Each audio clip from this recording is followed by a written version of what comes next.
Assalamualaikum, kembali lagi bersama channel Baby Manhwa. Terima kasih atas dukungan sahabat pendengar, dan Mamang mohon untuk bantuannya dengan memberi hype di video Mamang, terima kasih. Langsung saja lanjut ke alur ceritanya.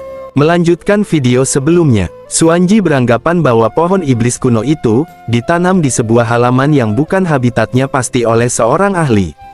Suanji berlutut meminta maaf, karena telah berpikir terlalu impulsif. Lanjut dia menanyakan, mengapa Anda mengatakan bahwa aku belum bisa menerobos? Pohon iblis menyuruh Suanji untuk memperhatikan dengan baik permainan tuannya itu. Tiba-tiba Suanji begitu kebingungan tentang apa yang dilakukan senior Ye. Lanjut Suanji memperhatikan dengan teliti, akhirnya dia menyadari sesuatu, bahwa dengan hanya menunjukkan formasi caturnya, merupakan peringatan bahwa menerobos sekarang akan sangat berbahaya. Ditambah lagi Ye Chengqing mengatakan, jika tuan tua tidak menyesuaikan pola pikirnya, paling-paling akan kehilangan beberapa bagian.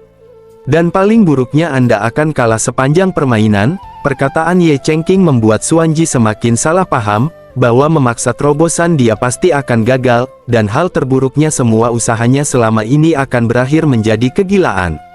Pohon iblis menyampaikan, tuanku memiliki belas kasih terhadap segala sesuatu, karena takut dia akan melukaimu, jadi tuanku menggunakan cara memutar ini untuk mengingatkanmu. Tiba-tiba Suanji berdiri di hadapan Ye Chengqing, kemudian dia memberi hormat, dan memuji kehebatan permainan catur senior Ye. Ye Chengqing nampak kebingungan dengan sikap Suanji, baru juga beberapa gerakan dia tunjukkan, sudah membuatnya menyerah begitu saja. Lanjut Suanji mengatakan, bahwa kemampuannya tidak dapat menandingi kehebatan senior Ye, meski hanya beberapa persen saja yang ditunjukkan. Tidak berselang lama, pohon iblis menjatuhkan daun mudanya yang memancarkan sinar. Dengan sangat senang, Suanji sudah bersiap menyambut daun tersebut jatuh di telapak tangannya. Pohon iblis memberi hadiah itu karena Suanji telah bijaksana, lalu pohon iblis menyuruhnya agar segera pergi. Suanji dengan sangat mengerti, dia mengikuti apa yang diperintahkan pohon iblis, dan tidak lupa berterima kasih juga kepada Ye Chengqing atas pencerahannya, sambil dia berpamitan untuk segera pulang. Ye Chengqing sangat kebingungan mengapa Suanji begitu terburu-buru pulang. Dia beranggapan apa mungkin Suanji alergi terhadap pohon willow miliknya.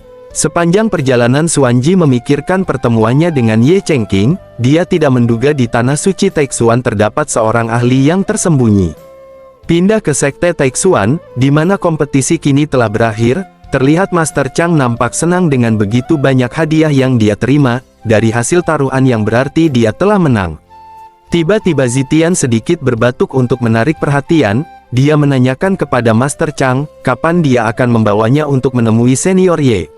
Master Chang beralasan bukannya dia tidak mau mengantar, namun senior Ye sedang dalam pengasingan, sangat tidak sopan bila mengunjunginya sekarang.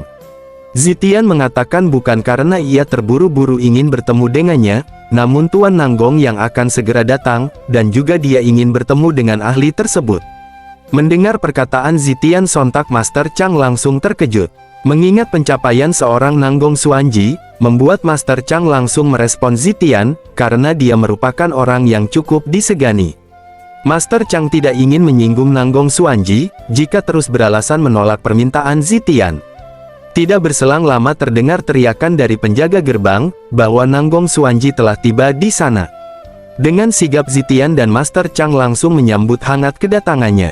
Terlihat Nanggong Suanji nampak begitu bahagia, dengan tubuh yang diselimuti aura yang terpancar. Tiba-tiba Suanji meminta maaf kepada Master Chang, karena kedatangannya yang mendadak bahkan tanpa diundang. Saking menghormatinya Master Chang justru merasa malu, jika dirinya sampai tidak mengundangnya. Master Chang mencoba membuat suasana hati Nanggong senang, karena merupakan suatu kehormatan, bila sampai sektenya dikunjungi sang Master Catur. Namun di sini Nanggong Suanji nampak begitu sopan dan akrab dengan Master Chang, dia pun mengungkit kejadian di mana formasi terkuatnya, dapat dikalahkan oleh formasi Master Chang sebelumnya. Perkataannya membuat Master Chang sedikit gugup, sampai keringat dingin bercucuran di wajahnya. Tiba-tiba Zitian dari belakang berkata dengan ekspresi yang menyeramkan, dia mengompori dengan menyampaikan meski Master Chang sangat terampil, tapi dia sangat kesulitan mematahkan formasi Anda, namun ada seorang ahli di balik layar yang membantunya. Zitian memojokkan situasi Master Chang, dengan mengatakan bagaimana jika Master Chang mengantar kita untuk bertemu dengan sang ahli tersebut. Dengan sangat kesal Master Chang mengomeli Zitian, agar tidak terus mendorongnya di hadapan Nanggong Xuanji. Namun Zitian terus menyangkut pautkan Nanggong Xuanji, agar Master Chang mau membawa mereka kepada Ye Chengqing. Tiba-tiba Nanggong Xuanji mulai menyampaikan perjalanannya, yang sebenarnya bahwa dia sudah bertemu dengan ahli yang dibahas Zitian. Sontak mendengar hal itu membuat Master Chang dan Zitian sangat terkejut. Sambil tertawa Nanggong Xuanji mengatakan, bahwa kehebatan senior Ye itu jauh di luar imajinasinya. Zitian tidak percaya dengan apa yang disampaikan Nanggong Xuanji, karena dia mengetahui kemampuan Nanggong Xuanji, yang sudah mencapai tahap kekosongan. Untuk menjawab keraguan Zitian, maka Nanggong Xuanji menunjukkan sebuah hadiah, yang sebelumnya dia terima dari pohon iblis di kediaman Ye Chengqing. Melihat daun itu membuat Zitian dan Master Chang sangat tercengang, bagaimana mungkin daun tersebut bisa memancarkan energi yang sangat besar. Lanjut Nanggong Xuanji menjelaskan, bahwa daun ini akan dapat membantunya dalam terobosan menuju tahap berikutnya. Zitian masih tidak percaya, dia semakin penasaran orang macam apa sang ahli tersebut. Pindah ke wilayah yang cukup jauh, pegunungan selatan daerah kekuasaan klan Roh Rubah. Akhirnya Huang sampai di sana, setelah lama berjalan untuk mencari sebuah batu purba primordial.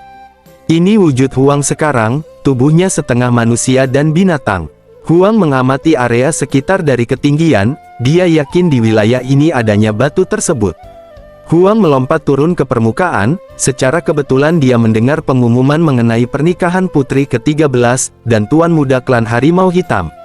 Lalu perempuan siluman yang merupakan SPG, berteriak-teriak mengobrol barang jualannya, dan hanya khusus hari spesial ini, adanya promo diskon besar-besaran. Huang sedang mendengarkan informasi itu, lalu ada dua saudara siluman, yang sepertinya mereka mengenali sosok Huang. Ternyata Huang di sana cukup terkenal juga, dan dua siluman ini mengetahui identitas Huang sebenarnya. Tiba-tiba mereka menghadang perjalanan Huang, dan memberitahukan bahwa 7 Raja Iblis Besar sedang mencarinya. Mereka yang masih beranggapan Huang sedang terluka parah, dengan sombong kedua siluman itu menyarankan Huang untuk menyerah, dan secara patuh mengikutinya. Namun Huang malah tertawa lebar, sambil menunjukkan tekanan auranya yang cukup besar, membuat kedua saudara siluman itu sampai terhempas mundur. Tidak segan juga Huang langsung menyerang mereka tanpa aba-aba, sampai menimbulkan ledakan yang cukup besar. Huang tidak langsung mengeksekusinya, dia mengikatnya dengan aura spiritual, dan menunjukkan bahwa dirinya tidak terluka sedikit pun, bahkan kekuatannya semakin meningkat dari sebelumnya. Kedua siluman itu sontak terkejut, dengan aura yang terpancar sangat kuat, mereka mengetahui bahwa Huang tidak lama lagi akan menerobos ke alam Kaisar Iblis. Lalu Huang mulai memastikan, mengenai informasi pernikahan putri ke-13, dengan tuan muda klan Harimau Hitam yang bernama Mingyan. Huang mengatakan kejadian saat dirinya yang disergap, dan dalang utamanya adalah si Mingyan itu. Huang mulai menekan cengkramannya semakin kuat, membuat kedua siluman itu semakin kesakitan dan sulit untuk bernapas. Salah satu dari dua saudara itu mulai berkata, yang melarang Huang untuk tidak membuat masalah di acara pernikahan itu, karena leluhur klan Rubah juga akan menghadiri upacara pernikahan tersebut. Bukannya Huang takut, dia malah semakin bersemangat mendengar adanya siluman rubah. Setelah mendapatkan informasi yang sangat berguna, dengan sadis Huang langsung mengeksekusi mereka, sampai cairan merah menyembur berserakan. Singkat cerita, keesokan harinya, upacara pernikahan akan segera dimulai, terdengar teriakan yang mengumumkan bahwa Mingyan telah datang, untuk menjemput pengantin wanita. Meski suasana sangat ramai dengan para siluman lain yang hadir, namun acara pernikahan terasa sunyi karena tidak terdengar musik bahkan dangdutan di sana. Tidak berselang lama terlihat Mingyan sudah menampakkan diri, dengan menunggangi seekor harimau hitam.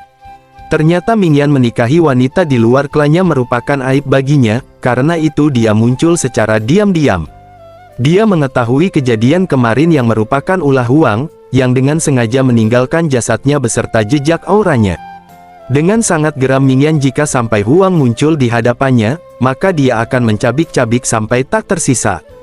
Tiba-tiba terdengar oleh para penonton, bahwa ada sebuah dangdutan yang dihadirkan di pernikahan ini, Sontak hal itu membuat Mingyan begitu kesal. Setelah dia menoleh ternyata itu adalah ulah Huang, yang sambil menari dengan sengaja Huang membuat keributan di sana.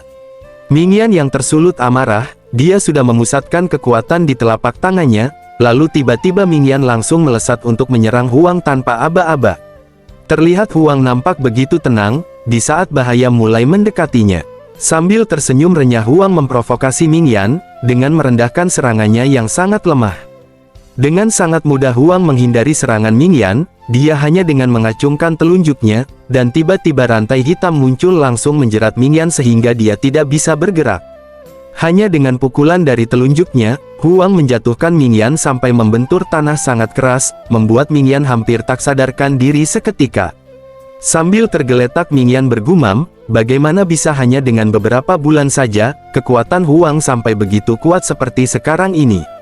Lalu dengan nada yang mengejek Huang mengucapkan selamat atas pernikahannya, yang mempersunting putri ke-13 merupakan garis keturunan yang paling murni. Mingyan minta agar Huang segera melepaskannya, sambil dia mengancam kalau tidak, maka Huang akan menyesali atas perbuatannya. Huang pun langsung menjentikan jarinya, seketika rantai yang membelenggu Mingyan langsung menghilang. Huang pun dengan santai pergi begitu saja dari hadapan Mingyan, dia datang hanya untuk mempermalukannya saja di acara pernikahannya. Mingyan dengan penuh amarah berteriak keras kepada Huang, dan Huang menanggapi teriakan Mingyan dengan senyuman tipis, dengan nada yang merendahkan. Mingyan yang sudah tidak bisa menahan amarah yang bergejolak, dia meminta bawahannya untuk memberitahukan, atas kedatangan Huang kepada klan rubah betina, bahwa dia sudah mencapai alam Kaisar Iblis. Juga perintahkan semua penjaga untuk waspada. Si bawahan langsung mengiyakan perintah Mingyan. Pindah ke lain sisi di kediaman pemimpin klan rubah betina. Berita mengenai datangnya Huang sudah menyebar luas, membuat wilayah gunung selatan dibuat sibuk. Huang mengamati pergerakan mereka yang menjaga setiap gerbang dengan sangat ketat. Huang dengan sengaja membuat rusuh di acara pernikahan hanya untuk mengalihkan. Lalu Huang turun dengan menggunakan wujud semula, untuk menyelinap memasuki area terlarang. Namun rencananya diketahui oleh seseorang, yang langsung melancarkan serangan dadakan ke arahnya. Dengan sigap Huang langsung menghindar, dan menoleh ke arah sumber serangan tersebut. Ternyata itu adalah rubah betina. Dengan nada yang merendahkan, rubah betina itu mengejek kelengahan Huang, yang tidak bisa merasakan orang lain mendekatinya. Lanjut rubah betina memprovokasi, bahwa Huang hanya kaisar hitam yang tidak ada istimewanya. Huang yang terprovokasi sangat murka, dia mengancam bahwa rubah itu tidak akan bisa lolos dari genggamannya. Lalu Huang kembali ke wujud mutanya, begitupun rubah betina itu merubah wujudnya menjadi perempuan cantik. Dengan pose yang menggoda dan sedikit nada bicara yang mendesah, siluman rubah merayu Huang dengan auman manja, terlihat seperti kucing yang sedang ngebet kawin, sambil duduk yang sedikit nungging, membuat birahi Huang meronta-ronta. Rubah betina langsung menerjang ke arah Huang, dia langsung nyosor sambil menempelkan buah semangka di tubuh Huang, lalu mengatakan haruskah kita melakukannya di sini. Huang nampak terdiam sejenak tidak bergerak sedikit pun, namun tiba-tiba Huang langsung memukul titik lemah si rubah betina, sampai dia pingsan seketika. Huang menggendongnya lalu menjadikannya sebagai pemandu jalan, menuju ke area terlarang klan roh rubah. Pindah ke upacara pernikahan, di mana tetua dari mempelai wanita, telah menyambut hadirin dari rombongan mempelai pria. Lalu seseorang berteriak untuk segera memulai acaranya, karena sudah cukup lama mereka menunggu. Para tamu undangan yang sangat penasaran, karena rumor beredar bahwa putri ke-13 yang terkenal sangat cantik, mereka ingin segera melihat mempelai wanitanya. Tiba-tiba Mingyan berteriak keras, dia bosan menunggu, tapi wanitanya belum juga datang sampai sekarang. Mingyan menanyakan di mana calon istrinya yang masih juga belum tiba. Para tamu undangan meneriaki Mingyan dengan candaan, bahwa dia sudah tidak sabar. Lalu tetua dari klan rubah mengingatkan Mingyan agar hati-hati dalam berbicara, jangan sampai sikapnya mengusik leluhur klan rubah, yang sedang di dalam pengasingan. Namun Mingyan yang sudah sangat kesal, dia langsung mencekik tetua klan rubah, lalu dengan lancang mengatakan, bahwa leluhurnya telah merusak inti batinnya selama penerobosan. Dan dia masih menunggu harta dari klannya, yaitu spanduk harimau hitam untuk menyelamatkan hidupnya. Dengan berani Mingyan yang malah balik mengancam tetua itu, yang sebaiknya berhati-hati dalam berbicara. Dia pun melempar tetua klan rubah cukup keras, sampai dia terhempas jauh membentur meja perjamuan.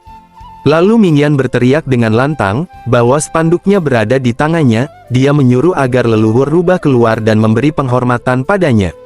Tetua klan rubah dengan tubuh yang kesakitan, dia langsung pergi untuk menyampaikan perkataan Ming Yan kepada leluhurnya. Ming Yan bergumam di dalam hati, bahwa jika bukan karena kebutuhan mendesak klannya, yang menginginkan batu kekacauan itu, dia tidak ingin menikahi putri dari klan rubah, karena baginya bahwa mereka tidak ada kelayakan untuk bersanding dengan klan harimau hitam. Lalu dengan kehadiran Raja Iblis dari klannya yang tidak lama lagi, seluruh klan rubah hanya akan dijadikan sebagai anak perusahaan, dan ke-13 putri klan rubah akan Ming Yan jadikan mereka sekedar mainannya saja. Pindah ke lain sisi, di mana rubah betina yang masih pingsan karena ulah Huang sebelumnya. Lalu tidak berselang lama perempuan itu siuman, dan Huang sudah lama menunggu sadarnya dia sedari tadi. Dalam keadaan tubuh yang diikat, Huang menyadari karena wanita itu mengenali identitasnya, berarti perempuan di hadapannya ini, merupakan salah satu dari 13 putri dari klan rubah. Lanjut Huang meminta wanita rubah itu, untuk menuntunnya menuju ke area terlarang klan rubahnya. Bukannya wanita rubah menolak, dia malah tampak bersemangat dan dengan senang hati untuk menunjukkan jalannya.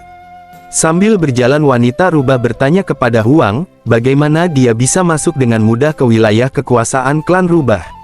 Dengan membanggakan diri Huang mengatakan, bahwa dengan membuat kerusuhan di pernikahan Ming Yan dan putri ke-13, lalu dia menyelinap masuk ke sini. Wanita rubah nampak terkejut, bahwa Huang mengetahui tentang putri ke-13.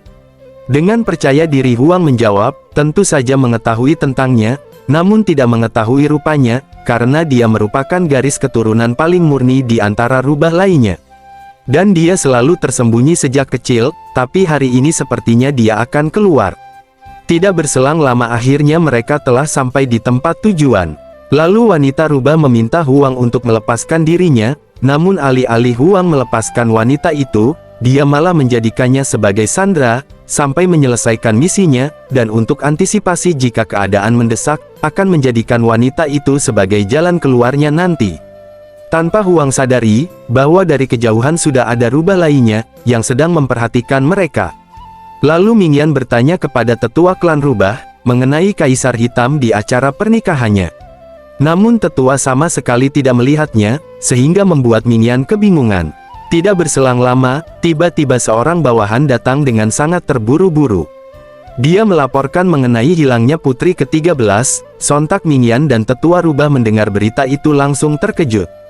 Tetua rubah menanyakan bagaimana kronologinya, si bawahan mulai bercerita, saat putri sedang dandan dia menyuruh bawahannya untuk pergi duluan. Namun pas bawahan kembali ke kamarnya, putri ke-13 sudah menghilang dari sana.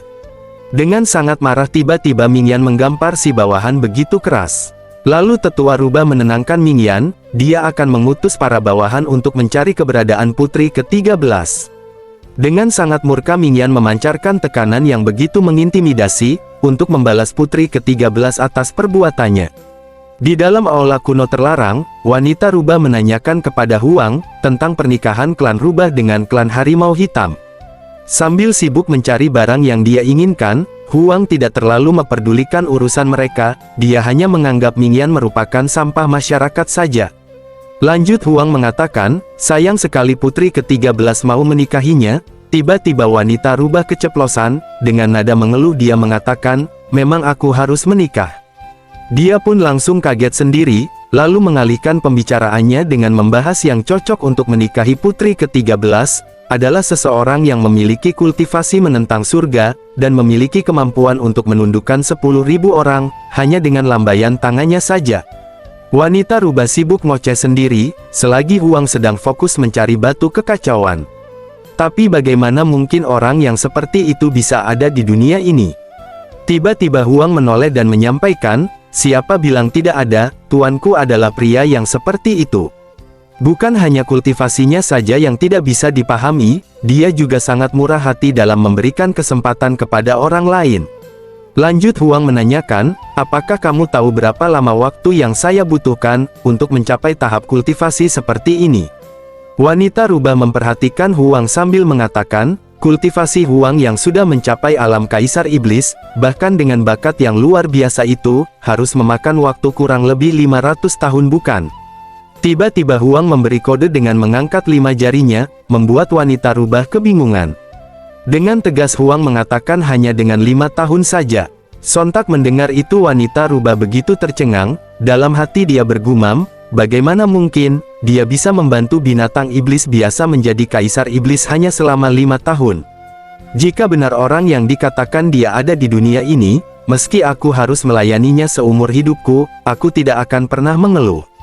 Untuk membuktikan perkataannya, maka Huang berencana untuk membawa wanita rubah itu, untuk menemui tuannya nanti. Dengan penuh semangat wanita rubah tentu saja menyetujui apa yang dikatakan Huang. Tidak berselang lama, tiba-tiba Huang memperhatikan sudut lain, dia melihat sebuah peti yang memancarkan aura yang sangat kuat, dan banyak berserakan batu hunyuan. Tidak pakai lama, Huang pun langsung bergegas mendekati peti tersebut, dengan ekspresi yang begitu senang. Namun tiba-tiba sebuah tangan dari belakang menghentikan niat Huang, wanita rubah mengingatkan agar Huang tidak mendekati batu yang berbahaya itu.